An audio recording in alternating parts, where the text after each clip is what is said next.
नमस्कार। दैनिक पत्र पत्रिकाको संगालो कार्यक्रम अखबारमा यहाँलाई स्वागत छ। साथमा छौं यशोदा अधिकारी र श्रेया नेपाल। आज 2078 साल पुस 7 गते बुधबार पौष कृष्ण तृतीया तिथि, तदनुसार सन् 2021 डिसेम्बर 22 तारीक, नेपाल सम्वत 1142।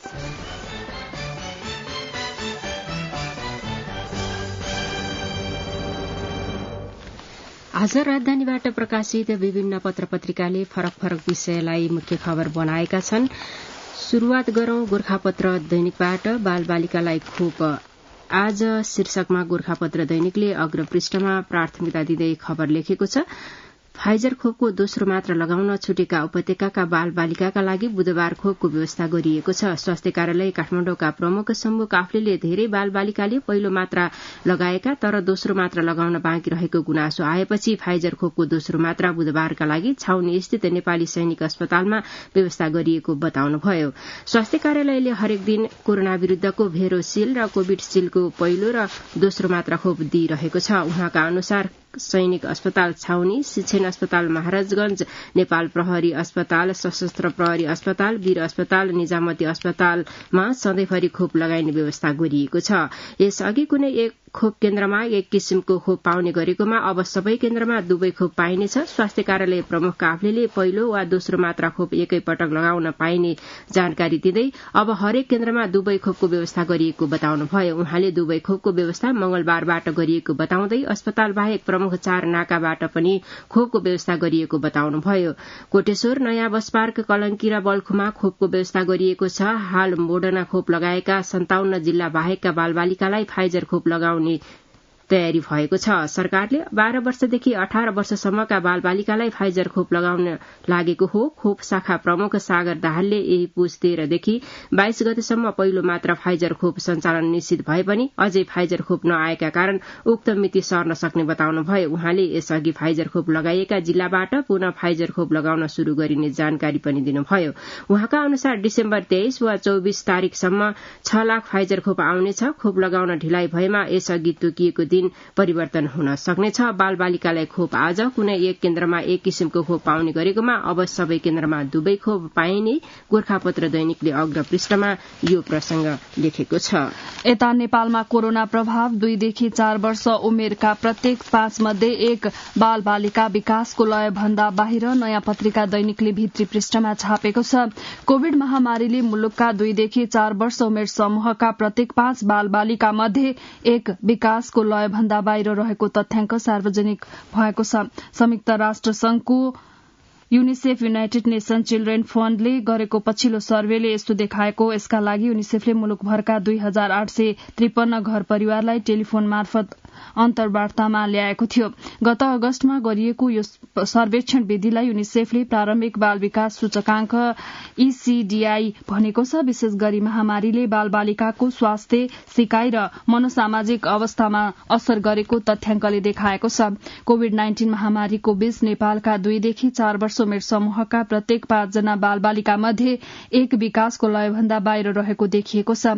महामारीले विशेष गरी बाल बालिकाको स्वास्थ्य, सिकाइ र मनोसामाजिक अवस्थालाई असर पारेको छ। यूनिसेफले जारी गरेको विज्ञप्तिमा उल्लेख गरेको छ। यूनिसेफका अनुसार गाउँमा बस्ने, आर्थिक अवस्था न्यून भएका, अशिक्षित वा न्यून शिक्षा स्तर भएका, अभिभावकको संरक्षणमा रहेका बाल बालिका र प्रारम्भिक बाल शिक्षा कार्यक्रममा सहभागी नहुने बाल बालिका विकासको लयबाट टाढिने उच्च जोखिममा रहेका छन्। प्रारम्भिक बाल शिक्षामा भाग लिने बाल बालिका मध्ये पनि निजीका भन्दा सरकारी प्रारम्भिक बाल शिक्षामा भाग लिने बाल बालिका विकासको लय भन्दा बाहिर हुने अधिक जोखिम रहेको यूनिसेफले जनाएको छ। अनुसन्धानमा किताब पढ्ने, कथा सुनाउने, गीत गाउने, घुम्न जाने, वस्तुहरूका नाम भन्ने, गर्ने वा चित्र कोर्ने जस्ता चेतनालाई प्रस्फुटित गर्ने खालका प्रारम्भिक क्रियाकलाप बाल बालिकाको विकास र सिकाइका लागि महत्वपूर्ण रहेको देखिएको छ। अक्टोबरमा गरिएको थप सर्वेक्षण अनुसार कड़ा निषेधाज्ञाबाट सामान्य अवस्थामा फर्केसँगै आमाहरूको संलग्नतामा सुधार भएको देखिएको विज्ञप्तिमा उल्लेख छ। यद्यपि सामाजिक मानक कायम राख्दै बुवाहरूको अभिभावकत्वको संलग्नता भने न्यून 6% नै रहेको देखिएको छ। नेपालमा कोरोना प्रभाव। 2 देखि 4 वर्ष उमेरका प्रत्येक 5 मध्ये एक बालिका विकासको लय भन्दा बाहिर, नयाँ पत्रिका दैनिकले भित्री पृष्ठमा छापेको छ। खोप हौमालतिर बाल बालबालिका शहरतिर शीर्षकमा नागरिक दैनिकले भित्री पृष्ठमा खबर लेखेको छ। अधिक चिसोका कारण हिमाली जिल्ला मनाङ र मुस्ताङको कोरोना विरूद्धको खोप कार्यक्रम प्रभावित भएको छ। कोरोना विरूद्धको खोप लगाउने लक्ष्य समूहका किशोर किशोरी अधिक चिसोका कारण जिल्ला बाहिर गएपछि हिमाली जिल्लाका कतिपय स्थानीय तहमा खोप कार्यक्रम सञ्चालन गर्न नसकिएको जिल्ला स्वास्थ्य कार्यालयका स्वास्थ्य कर्मीको भनाइ छ। किशोर किशोरी लक्षित खोप अहिले हिमालतिर उक्लिँदा खोप लगाउने समूह भने शहरतिर झरेका छन्। अहिले किशोर किशोरीका लागि सरकारले मोडर्नाको पहिलो डोज खोप लगाउन थालेको छ। तर चिसो बढ़ेपछि हिमाली जिल्लाका बासिन्दा जाडो छल्न पोखरा, काठमाडौँ, चितवन लगायतका शहरमा झरेका छन्। कार्तिक लागेपछि गृह जिल्ला छाड्न थाल्ने स्थानीयवासी फागुन लागेपछि मात्र उक्लिन थाल्छन्। यो अवधिमा बालबालिकाका लागि शहरमै घुम्ती विद्यालय समेत सञ्चालन गरेर पठन पाठन गराइन्छ। मुस्ताङका स्वास्थ्य कार्यालयका प्रमुख टीकाराम भण्डारीका अनुसार मुस्ताङको तापक्रम -8 डिग्री झरेको छ। त्यसले गर्दा माथिल्लो क्षेत्रका अधिकांश बासिन्दा जाडो छल्न तल झरेका छन्। अभिभावकसँगै किशोर किशोरी पनि तल झरेपछि उनीहरूका लागि लक्षित खोप लगाउन समस्या भएको उनले बताए। खोप हिमालतिर, बालबालिका शहरतिर। नागरिक दैनिकले भित्री पृष्ठमा यो खबर छापेको छ। तपाईँ यति बेला दैनिक पत्र पत्रिकाको संगालो कार्यक्रम अखबार सुनिरहनु भएको छ। अब एकैछिन विज्ञापन।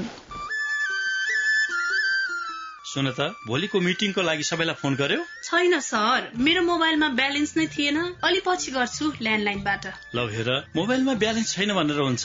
तिमीलाई थाहा छैन यस कार्यालयले नेपाल टेलिकमको कर्पोरेट युजर ग्रुप अर्थात् सीयूजी सेवा लिएको छ। तिम्रो नम्बरलाई पनि सीयूजीमा सहभागी गराउ न। अनि सर, मेरो त प्रिपेड नम्बर हो नि। अहिले नेपाल टेलिकमले प्रिपेड र पोस्टपेड दुवै फोनमा सीयूजी सेवा लागू गरिसकेको छ। सीयूजीमा आबद्ध भएपछि हाम्रो कर्मचारीहरू बीच निशुल्क र नेपाल टेलिकमको नेटवर्कमा सस्तो दरमा फोन तथा एसएमएस गर्न र डाटा चलाउन पाइन्छ नि। तिमीलाई थप जानकारी चाहिएमा नेपाल टेलिकमको वेबसाइट www.ntc.net.np मा हेर न। नेपाल टेलिकम, राष्ट्रको संचार। विज्ञापनपछि पुनः स्वागत छ। अब विभिन्न दैनिक पत्र पत्रिकामा छापिएका बाँकी खबरहरू। नयाँ पत्रिका दैनिकले अग्रपृष्ठमा 546 नेपाली श्रमिक खाडी र मलेसियाका जेलमा शीर्षकमा अग्रपृष्ठमा खबर छापेको छ। रोजगारीका लागि खाडी र मलेसिया पुग्ने नेपाली श्रमिक अनाहकमै जेल पर्ने गरेका छन्। निर्दोष हुँदाहुँदै पनि कानूनी लड़ाईको ज्ञान नहुँदा र राज्यले समेत व्यवस्था गर्दा उनीहरू फस्ने गरेका छन्। साउदी रियाद जेलमा रहेका 5 नेपाली श्रमिकलाई मृत्युदण्डको फैसला सुनाइएको छ। एकजनालाई 10 वर्षभन्दा कम सजाय तोकिएको छ भने 11 जनाको मुद्दा फैसला हुन बाँकी छ। 6 जनालाई जरिवाना भएको छ। त्यस्तै जेद्दा जेलमा एकजनालाई करिब 10 वर्ष सजाय तोकिएको छ भने 26 जनालाई तोक्न बाँकी छ। 4 जनालाई जरिवाना गरिएको छ। कतारमा 3 नेपालीलाई आजीवन जेल सजाय सुनाइएको छ। 1 जनालाई 15 वर्ष, 10 जनालाई 10 वर्ष भन्दा कम, 2 जनालाई 1 वर्ष सजाय तोकिएको छ। 18 जनाको मुद्दा फैसला हुन बाँकी छ। 1 जनालाई भने जरिवाना तोकिएको छ। बहराइनमा 2 नेपालीलाई 25 वर्षको सजाय तोकिएको छ। 15 वर्ष भन्दा कम सजाय तोकिएका 10 वर्ष भन्दा कम र 5 वर्ष भन्दा कम सजाय सुनाइएका 1 जना छन्। उता 2 महिला सहित 3 नेपाली श्रमिक ओमनको जेलमा छन्। 1 जनालाई 10 वर्ष भन्दा कम, 1 जनालाई 5 वर्ष भन्दा कम र 1 जनालाई 1 वर्षको सजाय तोकिएको छ। सबैभन्दा धेरै 206 नेपाली श्रमिक मलेसियाको जेलमा छन्। यी मध्ये 3 जना महिला छन्। 16 जनालाई मृत्युदण्ड तोकिएको छ भने 190 जनाको मुद्दा फैसला हुन बाँकी छ। यूएईमा 1 नेपाली श्रमिकलाई मृत्युदण्ड सजाय तोकिएको छ। 4 जनालाई आजीवन कारावास, 4 जनालाई 15 वर्ष भन्दा कम, 5 जनालाई 10 वर्ष भन्दा कम, 41 जनालाई 1 वर्ष वा सो भन्दा कम र 75 जनालाई 3 महिना भन्दा कम जेल सजाय तोकिएको छ। 7 जनालाई जरिवाना तोकिएको छ भने 48 जनाको मुद्दा विचाराधीन छ। कुवेतमा 3 नेपाली श्रमिकलाई मृत्युदण्ड सजाय सुनाइएको छ। 9 जनाले आजीवन कारावास र 1 जनाले 15 वर्षको सजाय पाएका छन्। 31 जनालाई 15 वर्ष भन्दा कम, 10 जनालाई 10 वर्ष भन्दा कम सजाय तोकिएको छ। 4 जनाको भने सजाय तोकिन बाँकी रहेको वैदेशिक रोजगार बोर्डको तथ्याङ्कमा उल्लेख गरिएको छ। वैदेशिक रोजगारीमा गएका नेपाली कामदारको कानूनी प्रतिरक्षा सम्बन्धी निर्देशिकामा श्रम स्वीकृति लिएर गएका श्रमिक जेल परे राज्यले कानूनी लड़ाई लड्नुपर्ने व्यवस्था छ। तर अनाहकमा जेल परेका श्रमिक कानूनी ज्ञानको अभावमा मृत्युदण्डसम्मको सजाय भोग्न बाध्य छन्। उद्धारका लागि राज्यको तर्फबाट उचित पहल भएको छैन। नयाँ पत्रिका दैनिकले अग्रपृष्ठमा खबर बनाएको छ।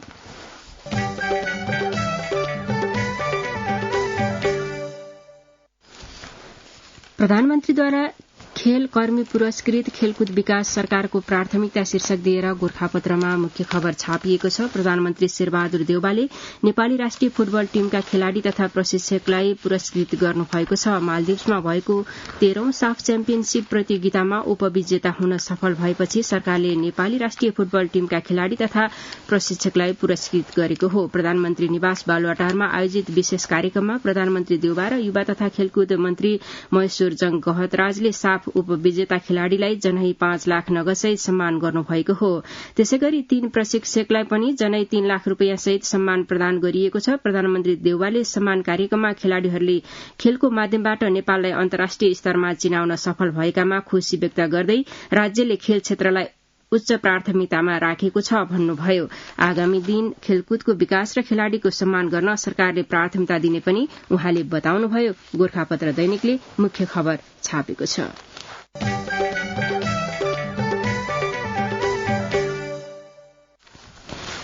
नेपाली कांग्रेसको 14औं महाधिवेशन अन्तर्गत क्षेत्रगत रूपमा केन्द्रीय सदस्य पदका लागि भएको निर्वाचनको 31 स्थानको नतिजा सार्वजनिक भएको छ। केन्द्रीय निर्वाचन समितिका संयोजक गोपाल कृष्ण घिमिरेका अनुसार अब केही समूहको मतगणना बाँकी छ। यो खबर गोरखापत्र दैनिकले अग्रपृष्ठमा छापेको छ। मंगलबार घोषित मत परिणाम अनुसार 14औं महाधिवेशनका सबै क्षेत्रमा सर्वाधिक मत प्राप्त गरी केन्द्रीय सदस्य पदमा मुक्ता कुमारी यादव निर्वाचित हुनुभएको छ। मधेसी महिला समूहमा उम्मेद्वारी दिनुभएकी राष्ट्रिय सभाका पूर्व सदस्य यादवले 3960 मत प्राप्त गर्नुभएको छ। 4 सदस्यका लागि 5 जनाले उम्मेद्वारी दिएकोमा मीनाक्षी झाले 3012, मंजू कुमारी यादवले 2886 र नागिना यादवले 2846 मत प्राप्त गरी केन्द्रीय सदस्य निर्वाचित हुनुभएको छ। त्यसैगरी बागमती प्रदेश खुलातर्फ 2 जना केन्द्रीय सदस्यमा ध्यान गोविन्द रंजित 2419 मत प्राप्त गरी निर्वाचित हुनुभएको छ। थप 31 जना केन्द्रीय सदस्य निर्वाचित, मुक्ता कुमारी यादवलाई सर्वाधिक मत गोरखापत्र दैनिकले अग्रपृष्ठमा छापेको छ। माओवादीमा नेतृत्वप्रति विद्रोह बढ्दै शीर्षकमा नागरिक दैनिकले अग्रपृष्ठमा प्राथमिकता दिँदै खबर लेखेको छ। माओवादी केन्द्रको राष्ट्रिय सम्मेलन नजिकिँदै गर्दा नेतृत्वप्रति असहमति प्रकट हुने क्रम बढ़ेको छ। पार्टीको मूल नेतृत्व परिवर्तन नहुने भए पनि तल्लो तहका कमिटिहरूमा सर्वसम्मत गर्ने प्रयासमा असहमति प्रकट हुन थालेको हो। जनवर्गीय संगठनको सम्मेलन हुने, पदाधिकारी खाली रहने, प्रदेशमा पनि आकांक्षी धेरै हुने तर पदाधिकारी चयन नहुने र उनीहरूले निर्वाचनको माग गर्ने अवस्था आएपछि नेता कार्यकर्ताले लोकतान्त्रिक विधि अपनाउनु पर्ने भन्दै केन्द्रको निर्देशनलाई अवज्ञा गर्न थालेका छन्। सर्वसम्मतिको नाममा माओवादी केन्द्रले लोकतान्त्रिक विधिलाई रोकेपछि प्रदेश कमिटिहरू आफै निर्वाचनमा जान थालेका छन्। माओवादी केन्द्रले प्रदेशको नेतृत्व चयन गरिरहेका बेला प्रदेश तहका नेता कार्यकर्ताले आन्तरिक प्रतिस्पर्धालाई महत्व दिन थालेका छन्। बागमती प्रदेशले लोकतान्त्रिक विधिबाट पदाधिकारी चयन गरेको छ। प्रदेशमा आकांक्षी नेताहरूको संख्या धेरै भएकाले पदाधिकारी छनौट हुन सकेको छैन। 7 वटा भूगोल र 3 गैर भूगोल गरी 10 मध्ये 4 वटा प्रदेशमा पदाधिकारी चयन भएका छैनन्। माओवादीमा नेतृत्व प्रति विद्रोह बढ्दै नागरिक दैनिकको अग्रपृष्ठको प्रसंग हो यो।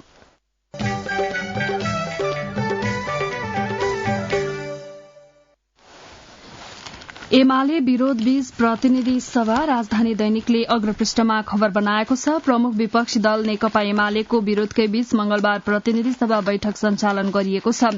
एमाले विरोधका बावजुद बैठकले 2 वटा अध्यादेश समेत स्वीकृत गरेको छ। बैठक शुरू हुने बित्तिकै एमाले संसदले बेल घेर्दै नाराबाजी गरेका थिए। सभामुख अग्निप्रसाद सापकोटाले बैठक सञ्चालनमा अवरोध नगर्न पटक पटक आग्रह गरे पनि एमाले सांसदले नाराबाजी जारी राखेका थिए। त्यसपछि सभामुख सापकोटाले बैठक अगाडि बढ़ाउनुभयो। मंगलबारको बैठकले यौन हिंसा विरूद्धका केही ऐनलाई संशोधन गर्ने अध्यादेश 2078 र फौजदारी कसुर तथा फौजदारी कार्यविधि सम्बन्धी केही ऐन संशोधन गर्ने अध्यादेश स्वीकृत गरेको छ। प्रतिनिधि सभाको बैठकमा बोल्दै नेपाल मजदूर किसान पार्टीका सांसद प्रेम सुवालले नेपाल उद्योग वाणिज्य महासंघका अध्यक्ष शेखर गोल्छाले 76 करोड़ कर छली गरेको विषय बाहिर आएकाले उनीमाथि छानबिन गर्नुपर्ने माग गर्नुभयो। एमाले विरोध बीच प्रतिनिधि सभा राजधानी दैनिकको अग्रपृष्ठको खबर हो।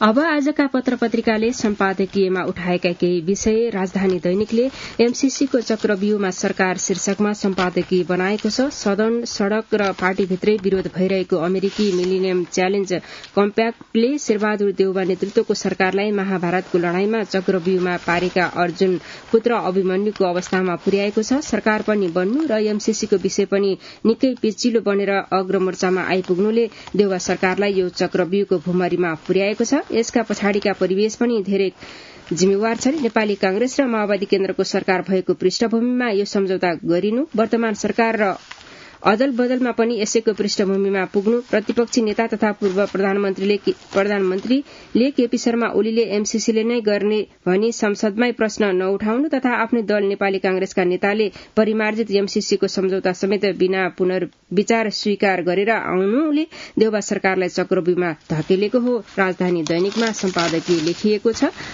नागरिकले कमजोर कूटनीतिक शीर्षक दिएर सम्पादकीय बनाएको छ। पछिल्ला वर्षमा नेपालले आफ्नो कूटनीतिक अभ्यासमा एकपछि अर्को कमजोरी गर्दै गएको छ। कूटनीतिक अभ्यास केवल अन्तर्राष्ट्रिय क्षेत्रसँगको सम्बन्धमा मात्र सीमित हुँदैन, यसले मुलुकको नेतृत्वमा रहेको परिपक्वताको प्रदर्शन पनि गर्छ। कूटनीतिक भनेको घरेलु नीतिको विस्तार पनि हो। घरभित्र जति प्रभावकारी ढंगले काम हुन्छ त्यसलाई मुलुकको हितका निम्ति अन्तर्राष्ट्रिय क्षेत्रसम्म फैलाउनु पर्ने हुन्छ। नागरिक दैनिकले सम्पादकीय बनाएको छ। त्यस्तै कारोबार दैनिकमा अर्थतन्त्र संकटमा छ, खेलाँची नगरौं शीर्षकमा सम्पादकीय लेखिएको छ। सरकार गम्भीर भएर अर्थतन्त्रको पुनर्स्थानमा लाग्नु नै मुलुकको हितमा छ। कारोबारमा सम्पादकीय रहेको छ। कान्तिपुर दैनिकमा विद्यार्थी अराजकता रोक शीर्षकमा सम्पादकीय छापिएको छ। कलेजहरूमा बहुबल प्रयोगको प्रश्नमा भने सम्बन्धित विश्वविद्यालय, क्याम्पस प्रशासन, सोभियु विद्यार्थी संघ संगठन र तिनका मातृ दलहरूले यसबारे पर्याप्त चिन्ता लिनुपर्छ। कान्तिपुर दैनिकमा सम्पादकीय छापिएको छ। यता अन्नपूर्ण पोस्टमा नदी बग्न दिनुपर्छ शीर्षकमा सम्पादकीय छापिएको छ। पानी संसारमै पूजनीय मात्र होइन, नगद कमाउने स्रोत हो। विद्युतको स्रोत मुख्यतः पानी नै हो। पानी बिना मानव जीवन कल्पना गर्न सकिँदैन। त्यसैले अतिक्रमित नदी नाला पहिलेकै अवस्थामा ल्याउने प्रयास सरकारले गर्नुपर्छ। खोलामा बनेका घर संरचना हटाउनुपर्छ भन्दै अन्नपूर्ण पोस्टमा सम्पादकीय छापिएको छ। यता गोरखापत्र दैनिकमा खोप पहुँच विस्तार शीर्षकमा सम्पादकीय छापिएको छ। नेपालमा कोविड विरूद्धको खोप बारेमा जनतामा वास्तविक जानकारी उपलब्ध गराउन नसकेकै कारण केही भ्रमपूर्ण सूचना प्रवाह पनि भइरहेकामा सचेतना विस्तार गर्नु पनि आवश्यक देखिन्छ भन्दै गोरखापत्र दैनिकमा सम्पादकीय छापिएको छ।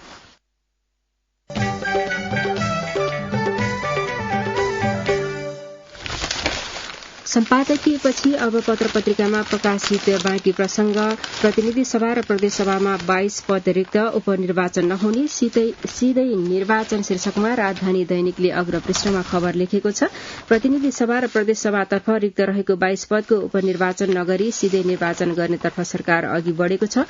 राष्ट्रिय सभातर्फ 20 फागुनबाट रिक्त हुने 19 पदका लागि 12 माघमा उपनिर्वाचन गर्ने तयारी भए पनि प्रतिनिधि सभा र प्रदेश सभातर्फ रिक्त 22 पदको उपनिर्वाचन भने नगरी सिधै निर्वाचन केन्द्रित हुने सरकारको तयारी रहेको छ। निर्वाचन आयोगका अनुसार हाल प्रतिनिधि सभामा 4 र प्रदेश सभामा विभिन्न प्रदेशका गरी 18 पद रिक्त रहेका छन्। उच्च स्रोतका अनुसार सरकारले छोटो समय मात्रै कार्यकाल बाँकी रहने भएका कारण प्रतिनिधि सभा र प्रदेश सभाको उपनिर्वाचन गर्न चाहेको छैन। राजधानी दैनिकले अग्रपृष्ठमा यो खबर छापेको छ। अन्तर्राष्ट्रिय बजारमा रासायनिक मलको मूल्य 1 वर्षमै करिब 3 गुणा बढ़ेपछि नेपालमा आपूर्तिमा असर परेको छ। उच्च मूल्य वृद्धिले मल आयात हुन नसक्दा किसानले तरकारी र हिउँदे बालीका लागि रासायनिक मल पाउन सकेका छैनन्।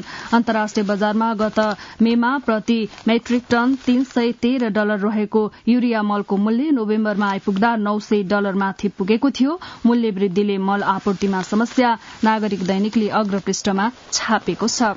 अन्तर्जातीय विवाह गरेका दलित युवक बेपत्ता शीर्षकमा कान्तिपुर दैनिकमा अग्रपृष्ठमा खबर रहेको छ। अन्तर्जातीय बिहे गरेका हुम्लाको सार्केगाड गाउँपालिका 1 जैरको नाता गाउँका चन्दे कामी 1 सातादेखि बेपत्ता भएका छन्। मुगुको सोरु गाउँपालिका 1 लिपुरुकी सुन्तली भनिने रमिला मल्लसँग प्रेम विवाह गरेका उनी गत बुधबारदेखि बेपत्ता पारिएका छन्। परिवारका अनुसार मंसिर 29 को मध्यरात घरमै आएको एक समूहले चन्देलाई कुटपिट गर्दै लगेका थिए। कान्तिपुर दैनिकले अग्रपृष्ठमा यो खबर लेखेको छ। र गौरवको आयोजनाका रूपमा रहेको हुलाकी राजमार्ग निर्माणको म्याद 2 वर्ष थपिने भएको छ। 12 वर्षमा पनि निर्माण नसकिएपछि आयोजनाको म्याद थप्न लागि हो।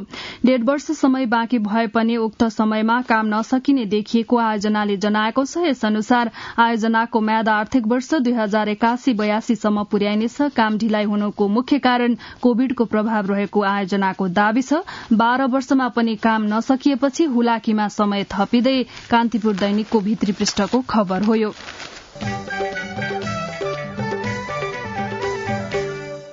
पत्र-पत्रिकामा प्रकाशित यिनै समाचारका साथ आजलाई कार्यक्रमको समय सकिएको छ। प्राविधिक मित्र शंकर भण्डारीलाई धन्यवाद दिँदै श्रेया नेपाल र यशोदा अधिकारी विदा हुन्छौं।